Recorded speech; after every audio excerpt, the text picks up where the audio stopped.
Okay, this is a follow-up video on the last one that I did, and I've got some more information. I've done a little bit of research and some homework, and I'm going to put it all together here for you.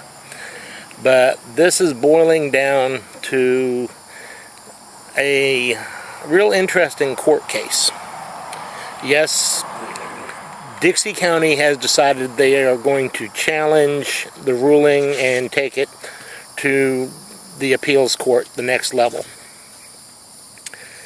Because, in their view and understanding of it, this is a freedom of speech issue and a freedom of religion issue. This is not a separation of church and state issue.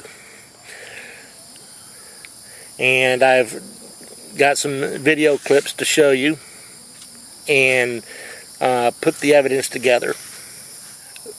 This started, apparently, the ACLU is protecting the identity of the claimant. They've got it listed as John Doe.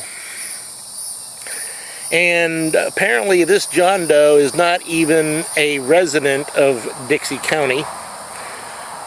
He is actually someone that lives in North Carolina, so he's not even a resident here.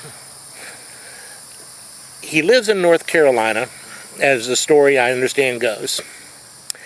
He came down to Dixie County in the interest of buying some property, and was unable to buy property because he did not have access to the courthouse to do the deal, because the Ten Commandments were there, and he felt injured that he would have to put up with it, I guess. However you can be psychologically or traumatically injured enough because of the existence of the Ten Commandments. I've got the location of where the courthouse is at, where the entrance is at, and you really, from the entrance to the Dixie County Courthouse,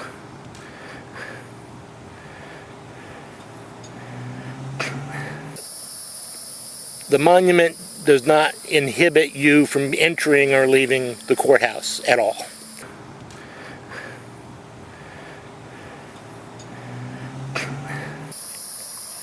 As the famous line of the Joker in the Batman movie,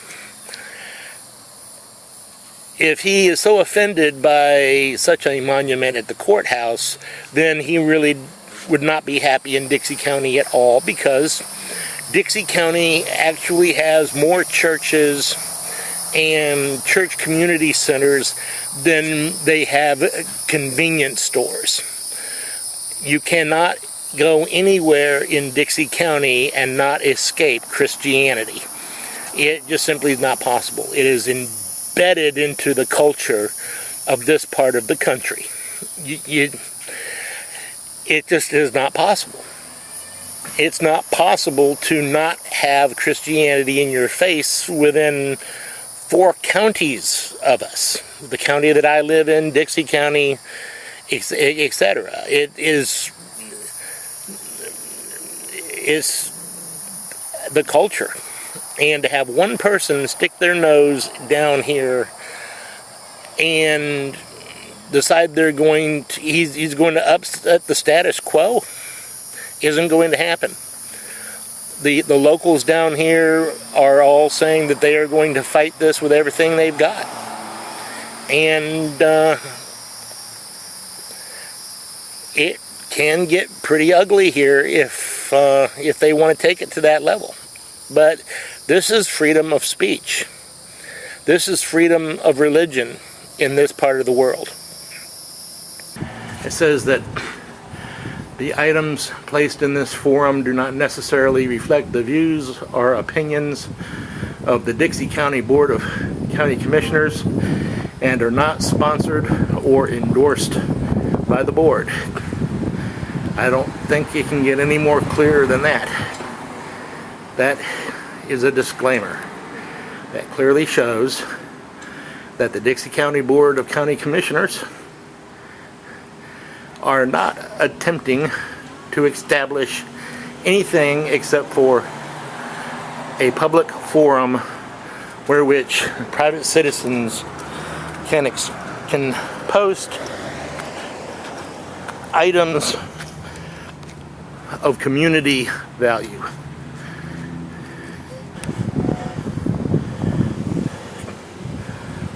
On the back of the monument, it shows that it is placed, owned, and maintained by Joe Anderson, a private citizen here in Dixie County.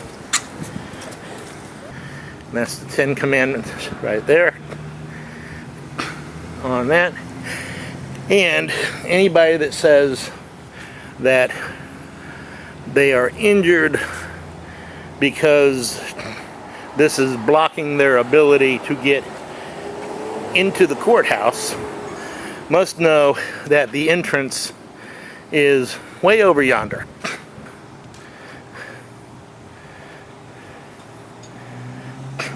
I'm not a resident of Dixie County. I live in Chiefland, which is in Levy County.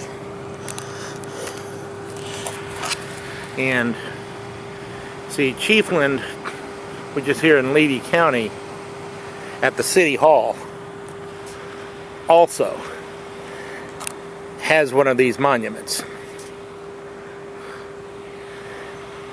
That is right in front, right and prominent. So Dixie County is not a unique situation. I've been told that there are monuments like this scattered all over the area, and it is a part of the culture of this community. And you're not going to take away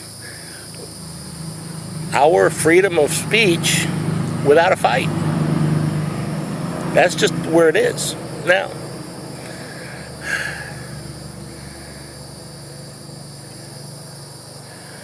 I want to get some feedback on this. This is not just simply putting a monument in front of a courthouse. And it could very well end up at the Supreme Court. And I want to see this particular case judged at the Supreme Court. Because the Supreme Court itself has the 10 Commandments on the front of its building. So anything less would be nothing but blatant hypocrisy of the federal government.